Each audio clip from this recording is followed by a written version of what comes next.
નમસ્કાર, હું પ્રવીણ. પીએમ જે કે પછી કટકી યોજના JAY જન આરોગ્ય કલ્યાણકારી યોજનામાં ખરેખર જય કોની બોલી રહી છે? જય સરકારની બોલી રહી છે, જય દર્દીઓની બોલી રહી છે. જે દર્દીઓ, લાભાર્થી દર્દીઓ, જરૂરિયાતમંદ દર્દીઓ જેમના માટે કોઈ સરકાર યોજના બનાવે, કે પછી જય એ હોસ્પિટલોની બોલી રહી છે કે જે હોસ્પિટલો માટે આ યોજના કટકી યોજના બની ચૂકી છે. જરૂર ન હોય સિઝેરિયન કરી દો, સ્વસ્થ હો સ્ટેન્ડ મૂકી દો, 3-4 વર્ષથી કેમ્પ કરતા રહો અને અલગ અલગ કેમ્પમાં લોકોનો જીવ પણ જાય. પણ જ્યારે ખ્યાતિ હોસ્પિટલ કાંડ ઉજાગર થયો તો જે જાહેરમાં ચર્ચાતું હતું એ મીડિયા સ્ક્રીન પર આવી ગયું, દોડધામ મચી ગઈ. અને જે 5 આરોપીઓ આ કાંડમાં અલગ અલગ જગ્યાએ ફરાર હતા એ 5 ઓળખ પરેડમાં ગોઠવાઈ ગયા છે. સૌથી વધારે નામ જેનું ચર્ચામાં હતું ચિરાગ રાજપૂત, મિલિંદ પટેલ, રાહુલ જૈન, પ્રતીક ભટ્ટ, ટિંકલ પટેલ, આ તમામની ક્રાઇમ બ્રાન્ચે ધરપકડ કરી. અને જ્યારથી આ ખેલ પૂરો ખુલ્યો, સવાલ એ જ હતો કે આખરે દોષનો ટોપલો કોના પર ઢોળાશે. જે ચિરાગ રાજપૂત છે, અગાઉ પણ ગુનાહિત ઇતિહાસ ધરાવે છે અને ઘણા બધા કારનામાઓ છે. આખી જે સિન્ડિકેટ કામ કરે છે અથવા તો જે મોડેસ ઓપરેન્ડીથી કોઈ હોસ્પિટલ ટાર્ગેટ લાવે છે, નર્સિસથી માંડીને જે ફિલ્ડમાં જાય છે, એક એક કાર્ડ પર જે કમિશન અપાય છે અને ગ્રાસરૂટ સુધી જે ગામોમાં કેમ્પ થાય છે અને કેમ્પમાં ટાર્ગેટ રખાય છે, 20, 30, 50 જે દર્દીઓ આવે તે સામે ડોક્ટર્સ હોય છે. એવા ડોક્ટર્સ કે જેને કદાચ 5ની જગ્યાએ 10 સર્જરી થાય જો પૈસા મળે છે, એવા ડોક્ટર્સ, બધાની વાત નથી થતી, તો એને શું વાંધો હશે? તો આ પૂરા નેક્સસમાં ખરેખર માસ્ટર માઇન્ડ કોણ? જે રિંગ માસ્ટર છે, જે આ સિસ્ટમને ચલાવે છે અને આ સિસ્ટમ સામે બહુ ઓછા અવાજ બુલંદ થાય છે મેડિકલ લોબીમાં પણ. તો હવે આ 5 ઝડપાઈ ગયા, પરંતુ મોટાભાગે જે ચિરાગ રાજપૂતનો ગુનાહિત ઇતિહાસ છે અને જે આંકડો જેસીપીએ પ્રેસ કોન્ફરન્સમાં જાહેર કર્યો છે કે ગત વર્ષે પીએમ જે યોજના થકી 11 કરોડનું ટર્નઓવર, 70% આવક આ યોજના થકી થતી હોય, તો શું ખરેખર આ યોજના કટકી યોજના બની ચૂકી છે? શું ઉપર સુધી ખબર નથી, સર્વેલન્સ નથી? એ પછી ઘણું બધું થયું, વાત થઈ, હજુ થયું નથી. આરોગ્ય વિભાગ રાજ્ય સરકારનો શું કરી રહ્યો છે? કેન્દ્રની કોઈ યોજનાની અમલવારી અલગ અલગ જગ્યાએ, એમાં પણ જ્યારે ખરેખર સરકાર પૈસા ચૂકવવાની હોય, એ યોજનાની અમલવારી કેવી થઈ રહી છે અથવા તો જે ફરિયાદો ઉઠે છે એ ફરિયાદોને કેટલી ગંભીરતાથી લેવાય છે? એવું નથી કે નથી લેવાતી, પણ જો લેવાતી હોત તો તેલાવ કે અન્ય કેસમાં દર્દીઓના જીવ ગયા પછી આ પરિસ્થિતિ ન આવી હોત કે વધુ એક કેમ્પ થઈ જાય કડીના કોઈ ગામમાં અને એમાં દર્દીઓનો ભોગ લેવાઈ જાય. તો ચીરવાનો ધંધો છે આ, જેમાં જેને ભગવાનનો દરજ્જો અપાય છે, એ ભગવાનનો દરજ્જા એટલે કે ભગવાનનું નામ પણ જે ખરાબ કરનાર આવા તત્વો છે, એ તત્વો બેફામ કોના જોરે છે? આજે લોબી એક પ્રકારની સેટ થઈ છે. આ લોબીમાં આ કેસમાં તપાસથી શું આગળ બીજા નામો ખુલશે? જેસીપીએ પણ વાત કરી કે જે ગ્રામ્ય કક્ષાએ જે સરપંચો છે તેની સાંઠગાંઠ છે કે નહીં તેની પણ તપાસ થશે. અને 11 કરોડનું ટર્નઓવર તો તમે માની શકો છો. અને જે સીઈઓ ચિરાગ રાજપૂતની વાત થઈ રહી છે, મહિને માત્ર 7 લાખ રૂપિયા પગાર. હવે મહિને 7 લાખ રૂપિયા પગાર અપાય છે, સામે ટાર્ગેટ, કેમ કે ટાર્ગેટનો જમાનો છે. કર્મચારી કોઈ પણ ફિલ્ડમાં હોય તો એ આ પ્રકારના શું ટાર્ગેટ પાર પાડતો હતો? અને ખરેખર દૂધે કે પાણીએ ધોળાયેલા છે તો પછી ફોન બંધ કરી 5 નામ ગાયબ કેમ હતા? ઇન્ટરનેટ કે ચાઇનીઝ એપના માધ્યમથી સંપર્કમાં હતા અને આટલા દિવસો લાગી ગયા આમને પકડવામાં. નામ અને ઓળખ પરેડ સાથે, નામ સાથે જોઈ લો કોણ ક્યાં ઊભું છે. સૌથી વધારે સેન્ટરમાં જે છે નામ, એ ચિરાગ રાજપૂત, જે કહેવાય રહ્યું છે કે આ બધામાં જ રિંગ માસ્ટર આખી સિસ્ટમનો, જે 3-4 વર્ષથી ખેલ ચાલી રહ્યો છે. અગાઉ પણ આ ખેલ ચાલતા હતા અને ઉપર સુધી એવી પણ ચર્ચા છે કે ક્યાંય પણ જવાય તો આ પ્રકારના કિસ્સામાં જો આવો રોલ કોઈ વ્યક્તિ નિભાવતો હોય તો ઉપર બધું જ બ્લાઇન્ડ હોય. આટલી મોટી હોસ્પિટલ ચલાવતા હોય તો ખર્ચો તો જોઈએ. મલ્ટી સ્પેશિયાલિટી 5 સ્ટાર સુવિધા જેવી હોસ્પિટલ, એ ટાર્ગેટ જો કોઈ મધ્યસ્થી કરીને પાર પાડતો હોય પણ એ નામ બતાવીને શું શું ધંધા ચાલતા હોય એ ક્યારે ખબર પડે? જ્યારે ખ્યાતિકાંડ જેવા ચિઠ્ઠા બહાર પડે. તો ખરેખર આજે તપાસ થઈ છે, આટલા દિવસ લાગ્યા છે, પોલીસને વંદન, ક્રાઇમ બ્રાન્ચને વંદન, આખરે 5 આરોપી ઝડપાઈ ગયા. વહેલા ઝડપાવવાની જરૂર હતી. હજુ નામ ખુલશે. રાજશ્રીથી માંડી તમામની ધરપકડની વાત થઈ છે, જેસીપીએ કરી છે, પણ જય કોની બોલી રહી છે? અથવા તો આ યોજના પીએમ જય યોજના ને કટકી યોજના બનાવવા પાછળ સૌથી મોટો ફાળો કોનો છે? એકલા હાથે તો શક્ય નથી. આપણી સાથે વસંતભાઈ પટેલ જોડાશે, સિનિયર તબીબ છે અને જે આ ગંભીર મુદ્દાઓ છે આ પ્રકારના સમયાંતરે એ મુદ્દે વાત કરતા રહે છે. વસંતભાઈ, જય કોની બોલાય છે આમાં? ખરેખર કોઈ સરકારની યોજના હોય, કોઈ પણ સરકાર પ્રજાના લાભાર્થે બનાવે. હવે આ તો એક જોડકણા આવી ગયા છે દરેક યોજનામાં, વર્ષોથી ચાલતું આવ્યું છે, ચાલ્યા કરે છે. જય સરકારની બોલાય છે? જય જે લાભાર્થી દર્દીઓ છે, જે જરૂરિયાતમંદ, એમની બોલાય છે આ યોજના થકી? કે પછી જય આ પ્રકારની હોસ્પિટલ અને આ પ્રકારના ચિરાગ રાજપૂત જેવા સિન્ડિકેટની અથવા રિંગ માસ્ટરની બોલાય છે કે જે મહિને 7 લાખ પગાર લઈને 11 કરોડનું ટર્નઓવર પીએમજેમાંથી કરે છે? પ્રવીણભાઈ, શરૂઆત એક નાનકડી કવિતા છે જે આ 140-45 કરોડ દેશવાસીઓને સમર્પિત છે કે વીતેલી વાત પર ચર્ચા કરીને ફાયદો શું થાય છે, વધો આગળ હવે પાછા ફરીને ફાયદો શું થાય છે. વારંવાર ચર્ચાઓ થાય, આ થાય તે થાય, નિષ્કર્ષ પર કશું જવાતું નથી. એટલે પહેલી પંક્તિ આ છે: થવાનું હતું તે થઈ ગયું, સંતાપ સાને કરો છો. પીએમ જયમાં જય કોની બોલાય છે? યોજનાની જય બોલાય છે, દર્દીની બોલાય છે, ડોક્ટરોની બોલાય છે, હોસ્પિટલોની જય બોલાય છે, કૌભાંડીઓની બોલાય છે. એ દરેક વ્યક્તિ જ્યાં ઊભો હોય એ પ્રમાણે એ નક્કી કરતો હોય છે. યોજના લાવવા વાળા એવું સમજતા હોય કે અમારી જય બોલાય છે, હોસ્પિટલો એવું સમજતી હોય કે ભાઈ અમારી જય બોલાય છે, દર્દી એમ સમજતું હોય કે ભાઈ અમારી જય બોલાય છે, અને આવા રિંગ માસ્ટરો એમ સમજતા હોય કે ભાઈ એમની પણ જય બોલાય છે. એટલે આ પણ એક ખૂબ ગંભીર પ્રશ્ન છે. રોડાઈ ગઈ જિંદગીઓ, થઈ ગયું ન થવાનું. ફરી ફરી આ ન થાય તે કામ છે સરકારનું. ખોટા કરતૂતો કરી જિંદગીઓ રોડાઈ ગઈ છે. હવે સરકારે આના ઉપર કડકમાં કડક કાર્યવાહી કરવાની જરૂર છે. ગરીબોના આંસુ લૂછવા માટેની યોજના અમીરોના પેટ ભરવાની બની જાય છે. ગરીબોના આંસુ લૂછવા માટેની યોજના અમીરોના પેટ ભરવાની બની જાય છે. સમાજની મિલીભગતથી યોજના ખરડાય છે અને નિર્દોષ દેશવાસીઓ હંમેશા છેતરાય છે. જાણતા અજાણતા બને એ હોશિયાર કહેવાય છે. જાણતા અજાણ બને એ હોશિયાર કહેવાય છે. જનતા હંમેશા બિચારી કહેવાય છે. હવે ખાસ છે, યોજનાઓ જીવનમાં વસંત માટે હોય છે, પરંતુ કૌભાંડીઓ પાનખર ખેંચી લાવે છે.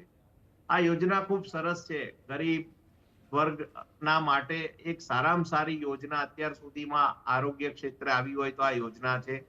ઘણા બધા સાચા લાભાર્થીઓ એનો લાભ લીધો છે અને ખૂબ ખુશ છે.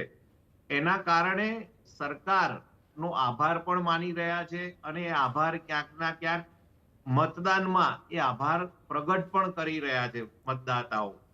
ત્યારે આવા જે કૌભાંડીઓ છે એ કોઈના જીવનમાં વસંત લાવવાની જગ્યાએ એમના જીવનમાં પાનખર લાવી દીધી છે. આ ખ્યાતિ જે હોસ્પિટલ છે એ કુખ્યાત થઈ ગઈ આવા કર્મોના કારણે. અને પ્રવીણભાઈ, મારે કહેવું છે કે ડોક્ટર જ્યારે કાર્ડિયોલોજીસ્ટ લેવલનો જે એમબીબીએસ થાય, એમડી થાય અને પછી ડીએમ કાર્ડિયો થાય, એની આટલી બધી ડેરિંગ હોઈ શકે નહીં, પ્રોવાઇડેડ એને કોઈ સારું પીઠબળ મળે કે જે નોન મેડિકલ માણસ હોય. આ કૌભાંડોના સૂત્રધાર મોટા ભાગે નોન મેડિકલ માણસો હોય કારણ કે એની પાસે એક તો ડિગ્રી ના હોય, એટલે એ રિસ્ક લેવાનું એને અનલિમિટેડ રિસ્ક લેતો હોય, કારણ કે એની તો કશું ડિગ્રી જવાની નથી. એટલે આવા કૌભાંડો નોન મેડિકલ માણસો હોસ્પિટલોમાં જે કામ કરતા હોય એ જ આના સૂત્રધાર હંમેશા નીકળશે અને નીકળતા આવવાના છે. અને ભવિષ્યમાં પણ ક્યાંય કૌભાંડ થશે તો નોન મેડિકલ માણસો જ આ બધા સૂત્રધારો હોય છે. ત્યારે ચોક્કસ સરકાર અને ગુજરાત પોલીસ અને ક્રાઇમ બ્રાન્ચ દ્વારા ખૂબ સારી તપાસ થઈ રહી છે. હું આપના માધ્યમથી ક્રાઇમ બ્રાન્ચના અધિકારીઓનો પણ હું એક શાબાશી આપું છું અને વધુ ડિટેલમાં જાય, આના એક નીચેના લેવલ સુધી પેનિટ્રેટ કરે કે ભાઈ આ જે રેકેટ છે, જે ચિરાગ રાજપૂતની અંડરમાં ઓછામાં ઓછી 100-200 માણસની ટીમ કામ કરતી હશે. વસંતભાઈ, હવે છે ને સામાન્ય લોકોની સમજ માટે ખાલી એ સમજવું છે કે મોડેસ ઓપરેન્ડી, ઘણા બધા મેડિકલ ફિલ્ડના જે તજજ્ઞો છે એમની સાથે મારી વાત થઈ, જે ચિરાગ રાજપૂત જેવા ખરુબાજ અથવા તો જે રોલ નિભાવે છે અથવા તો રિંગ માસ્ટર કહીએ ફોર એક્ઝામ્પલ, જેસીબીએ તો ક્લિયર કરી દીધું કે બેકગ્રાઉન્ડ બહુ સુંદર છે, મતલબ કે ગુનાહિત ઇતિહાસ ધરાવે છે. કઈ રીતે એક મોટી હોસ્પિટલમાં એક સેટઅપ ગોઠવે છે, કઈ રીતે કેમ્પ્સ થાય છે, આ નેટવર્ક આખું ચાલે છે કઈ રીતે, આમાં શું છે, લાભ બધી જ જગ્યાએ ધીમે ધીમે એની રીતે પહોંચતો રહે, પણ આ લાભ કોઈનો જીવ લઈ લે ત્યારે આ બધી ચર્ચાઓ થાય છે.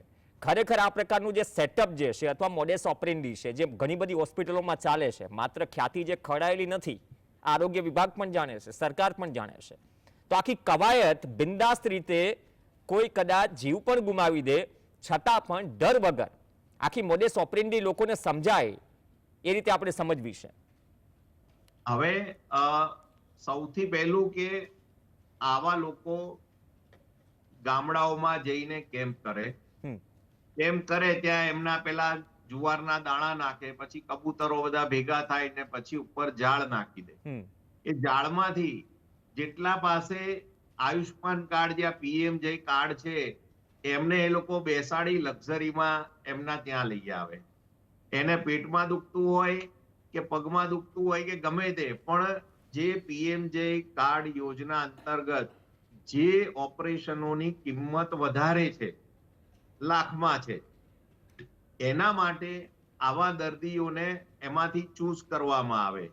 હવે મારી માટે ચિંતાનો વિષય અત્યારે એક મોટો એ છે કે સરકારે 70 વર્ષથી ઉપરવાળા બધાને પીએમજય કાર્ડ આપી દીધું છે. એમાં કોઈ આધાર પુરાવા આવકના દાખલાની જરૂર નથી. સરકારે હવે ખાસ ડબલ લેયરની સિક્યોરિટી કરવાની જરૂર પડશે, ખાસ કરીને કાર્ડિયોલોજી વિભાગ માટે. કારણ કે 70 વર્ષથી ઉપરના લોકોની 100 જણની તમે એન્જિયોગ્રાફી કરશો તો એમાં 50 તો બ્લોક આવવાના જ છે. 50 લોકોને તો બ્લોક આવવાના જ છે, તો એ બધાની એન્જિયોપ્લાસ્ટીની પરમિશન સરકાર આપઆપ કરશે, સિમ્પટમ્સ હોય કે ના હોય. અને 70 વર્ષની ઉંમરે તો કોલેટરલ સર્ક્યુલેશન પણ ડેવલપ થઈ ગયું હોય, ત્યારે 70 વર્ષે પહોંચેલા વ્યક્તિને એન્જિયોપ્લાસ્ટી કરવી કે ના કરવી એ નિર્ણય પણ એક ક્રિટિકલ રહેવાનો. ત્યારે જો આવા કૌભાંડીઓ હોસ્પિટલમાં જે કૌભાંડ ચાલતા હશે આવી એ હોસ્પિટલો અને જે પીએમજયના અધિકારીઓ જો એ બેની મિલીભગત થઈ જશે તો આ ખ્યાતિમાં જે થયું અને પકડાયું એવું નહીં પકડાય, છતાં પણ લોકોના ટેક્સ પેયરોના અબજો રૂપિયા આ એન્જિયોપ્લાસ્ટી અને એન્જિયોગ્રાફીમાં વેડફાઈ જશે. સાહેબ, અધિકારીઓને આવા કરુબાજની મિલીભગતથી જ આ પ્રકારના સ્કેમ થઈ છે એ જાણે છે. કેન્દ્ર સરકારની કોઈ યોજના, એનું એસેસમેન્ટ રાજ્ય સરકાર કે રાજ્યનું આરોગ્ય વિભાગ, આરોગ્ય મંત્રાલય, એની કોઈ શું જવાબદારી જ નથી? અથવા તો એ ફેલિયર છે, અથવા તો શું ચાલી રહ્યું છે? હવે જવાબ દેવા મોંઘા પડી જશે. પ્રવીણભાઈ, જે જેસીપી ક્રાઇમ બ્રાન્ચના જે અધિકારીઓ અને આખી ટીમ કામ કરી રહી છે, એ લોકોએ આ હોસ્પિટલ અને એનું મેનેજમેન્ટમાં જેટલી તપાસ કરી, જે તત્પરતા દાખવી છે, એટલી જ સઘન તપાસ જે અધિકારીઓ ત્યાંથી પરમિશન આપતા હતા એમના આખા સર્કલ વર્તુળમાં પણ એટલી ડીપલી તપાસ કરવી જોઈએ. સરકારે ભારતીય ન્યાય સંહિતામાં કાયદામાં એક ઉમેરો કરવાની જરૂર છે કે જે પણ અધિકારી સરકારમાં બેઠા હોય, ક્લાસ 1 to 3 જે પણ હોય, બધા લેવલે બ્યુરોક્રેસીમાં, તો એ લોકોને ડિસ્ક્રિશનરી પાવર આપી છે સત્તા કોઈ પણ કાર્ય કરવાની. તો એ પાવર એક્સરસાઇઝ કરતા હોય એની સામે એ લોકોની લાયબિલિટી નક્કી કરો, અને જો એ ખોટા પાવર એક્સરસાઇઝ કર્યા છે તો એની લાયબિલિટીના અનુસંધાનમાં એને સજાની જોગવાઈઓ સરકારે નક્કી કરવી પડશે.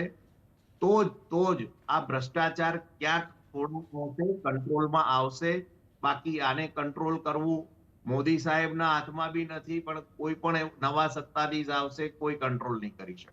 નહીં સાહેબ, ઈચ્છા શક્તિઓ તો બધું જ થઈ શકે. જો પૈસાનો પાવર જ બોલતો હોય તો પછી કંઈ અટકાવી નહીં શકીએ. આ દેશે રાતોરાત કરેલી નોટબંધી પણ જોઈ છે, જીએસટીની અમલવારી પણ જોઈ છે, ઘણા બધા કડક અને સખ્ત નિર્ણયો જોયા છે, જે એક સમયે એવું લાગ્યું કે આ દેશના ભવિષ્ય માટે જરૂરી હતા, એ જાહેર થઈ ગયા. અને આરોગ્યના કેસમાં ખરેખર સરકાર આટલા રૂપિયા ખર્ચી જ રહી છે, તો લીકેજીસ પણ અધિકારીઓને ખ્યાલ હશે કે લીકેજીસ આમાં શું સંભવત હોઈ શકે, કે પછી દરેક કિસ્સાની જેમાં છટકબારી હોય છે પણ દેખાતી નથી અથવા જોવી નથી. ના, આમાં પ્રવીણભાઈ એક ટેકનિકલ વસ્તુ એ થતી હોય છે કે ચૂંટાયેલા અધિકારીઓ, આ ચૂંટાયેલા રાજનેતાઓ અને એમની નીચે સરકારમાં પેરેલલ જે બ્યુરોક્રેસી કામ કરી રહી છે, એ બ્યુરોક્રેસી ચૂંટાયેલા આપણા જે નેતાઓ છે સરકાર પ્રજા દ્વારા, એમને મિસગાઈડ કરતા હોય કે ભાઈ આવો નિયમ ના બનાવાય, આવો. આ મારો જાત અનુભવ છે. એક સમયે મેં ગુજરાતમાં એક કાયદો બનાવવા માટે ખૂબ મહેનત કરી, બની ગઈ ને બધું થયું છે. અત્યારે એ ચર્ચાનો વિષય નથી, પરંતુ એ સરકારના જે બ્યુરોક્રેસી હોય છે એ ચૂંટાયેલા અધિકારી જનપ્રતિનિધિને મિસગાઈડ કરતા હોય છે ઘણા બધા કેસોમાં. ત્યારે આવા જે ચૂંટાયેલા પ્રતિનિધિઓ દ્વારા જે તે વિષયના એક્સપર્ટ ની સલાહ લઈ અને આવા કાયદાઓનું નિર્માણ કરવું મારી દ્રષ્ટિએ ખૂબ જ આવશ્યક છે રાષ્ટ્રહિતમાં. અને એ દિશામાં જો ભારત સરકાર આગળ વધે, ડિસ્ક્રિશનરી પાવરની સામે લાયબિલિટી નક્કી કરે, તો મારી દ્રષ્ટિએ ઘણા બધા સુધારા અને ઘણા બધા કૌભાંડો અટકી જશે. ઓકે, ધન્યવાદ વસંતભાઈ, ચર્ચામાં જોડાયા અને આટલી મોટી કાર્યવાહી થઈ. હજુ તો ઘણું બધું થશે, તપાસ થશે ગ્રાસરૂટ પર, કોની સાંઠગાંઠ છે અથવા તો છત્રછાયા ઉપરથી તો છે જ, પરંતુ આ નેટવર્ક લાંબા સમયથી બહુ સિસ્ટમેટિક રીતે જો ચાલી રહ્યું છે, બધાના ખિસ્સામાં બધું જ પહોંચી રહ્યું છે, એટલે બધા ખુશ હતા. પણ આ પ્રકારની ઘટના થાય જ્યારે તમારા ઈરાદાઓ ઠીક ના હોય તો સમયાંતરે એ વસ્તુ છાપરે ચડીને બોલતી હોય છે, અને આ કિસ્સામાં પણ એવું થયું. હવે આ કિસ્સામાં ખરેખર જે પીએમજેના અધિકારીઓ છે અથવા સાંઠગાંઠમાં જે ફટાફટ પરમિશન મળી જતી હતી, અને પરમિશન મળ્યા પછી જો વર્ષે આટલો ટર્નઓવર થતો હોય અને આ રીતે લોકો પણ જીવ ગુમાવતા રહે, આ ગંભીર પૂરી જે ઘટના છે અથવા જો જે સર્કલ છે, આ સર્કલ બાકી અન્ય હોસ્પિટલ કેટલી છે એમાં ચાલતું હશે કે નહીં ચાલતું હોય. આમ તો ઘણી બધી જગ્યાએ ચાલતું જ હશે. જો આ કિસ્સામાં એક હોસ્પિટલ આટલો મોટો કાંડ કરી શકે તો ભેજાબાજ કરુબાજ ડોક્ટર્સ નહીં, પરંતુ ડોક્ટર્સનો ઉપયોગ કરીને ચિરાગ રાજપૂત જેવા નામો જે રિંગમાસ્ટર બનીને પૂરી સિસ્ટમ ચલાવે છે, અને એટલા બેખોફ રીતે ચલાવે છે કે લોકોનો જીવ જાય છતાં પણ ડર નથી. એટલા માટે જ અંડરગ્રાઉન્ડ થયા, આખરે ક્રાઇમ બ્રાન્ચના હાથે ઝડપાઈ ગયા. હવે નામ કોના ખુલે છે અથવા શું બ્લેકમેલિંગ જેવી સ્થિતિ પણ આ કેસમાં ઊભી થઈ છે. પણ આ ગંભીર મુદ્દા પર આઈ ઓપનર કેસ છે ખ્યાતિ હોસ્પિટલ. રાજ્ય સરકાર માટે, એ આરોગ્ય વિભાગ માટે કે જે આરોગ્ય વિભાગને કેન્દ્ર સરકાર, ડબલ એન્જિનની સરકારમાં આ યોજના માટે આટલા બધા રૂપિયા ફાળવે છે, જનતાની સુખાકારી માટે અને તેના સ્વાસ્થ્ય માટે. અને એમાં જો છીંડા હોય તો એ બુરશે કોણ? કેન્દ્રમાંથી તો રોજ નહીં આવે કોઈ. તો સરકાર અને રાજ્ય સરકારના આરોગ્ય મંત્રાલય માટે પણ આઈ ઓપનર કિસ્સો છે. અપેક્ષા રાખીએ કે પીએમજે યોજનાને કટકી યોજના બનાવતા જે તમામ નામો છે અથવા હજુ જે બહાર છે, ઝડપાયા નથી, એટલીસ્ટ તેને ઝડપીને જો ખોટું કરી રહ્યા હોય તો રાજ્ય સરકાર અને આરોગ્ય વિભાગ પણ પોતાની ફરજ અદા કરે. એક બ્રેક માટે રોકાઈશું, બ્રેક બાદ અન્ય સમાચારો.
તો રાજકોટમાં સરદાર ધામ તો ઠીક, પરંતુ જે હુમલાઓ થઈ રહ્યા છે, ગઈકાલે જે હુમલો થયો તેના કારણે જે પાટીદાર સમાજ અને ભાજપ કોંગ્રેસ વચ્ચે વાર પલટવાની લડાઈ ચાલી રહી છે, એ મુદ્દે સરદાર ધામ પ્રવક્તાનું નિવેદન સામે આવ્યું છે. હુમલા બાબતે કડકમાં કડક કાર્યવાહી થવી જોઈએ એ વાત કહી છે. સરદાર ધામ અને ખોડલધામ એક સિક્કાની બે બાજુ હોવાની પણ વાત કરી. સરદાર ધામ અને ખોડલધામ ને કોઈ મન દુઃખ કે વિવાદ નથી. બંને સંસ્થાઓ શૈક્ષણિક કાર્ય કરે છે. આ મુદ્દે થોડી ભાજપ અને કોંગ્રેસ વચ્ચે ટપાટપી અલગ લેવલ પર ચાલી રહી છે, પરંતુ જ્યાં સુધી બંને સંસ્થાઓ જે છે, ગઈકાલ રાતનો આ બનાવ છે અને આ બનાવમાં પીએમ સંજય પાદરિયા અને પીઆઈ સંજય પાદરિયાએ કરેલા હુમલાના કારણે અથવા તો જે હુમલાનો આક્ષેપ થયો છે એ આક્ષેપના કારણે આ પૂરો મુદ્દો ચર્ચામાં આવ્યો. ગઈકાલ રાતથી ચર્ચામાં છે. રાજકોટમાં જે પૂર્વ કાઉન્સિલર અને ભાજપના અગ્રણી છે તેના પર હુમલો થયો અને આ હુમલા બાદ આ મુદ્દો બે સંસ્થાઓ વચ્ચે છે તેવી ચર્ચાએ જોર પકડ્યું. જયંતિ સરદારાનો આરોપ છે કે પીઆઈ સંજયે આ હુમલો કરાવ્યો હતો. સરદાર ધામ ને ખોડલધામ વચ્ચે કોઈ વિવાદ નથી, પણ આ જે જયંતિભાઈ સરદારા છે એ સરદાર ધામના વાઇસ પ્રેસિડેન્ટ છે અને ત્યાં 15મી તારીખે ખાતમુહૂર્ત રાજકોટમાં થવા જઈ રહ્યું છે. એટલે કોઈ પણ બાબતે ચર્ચા ઉગ્ર થઈ હોય અને હુમલો થયો હોય. સુરતના માંગરોળમાં આવેલા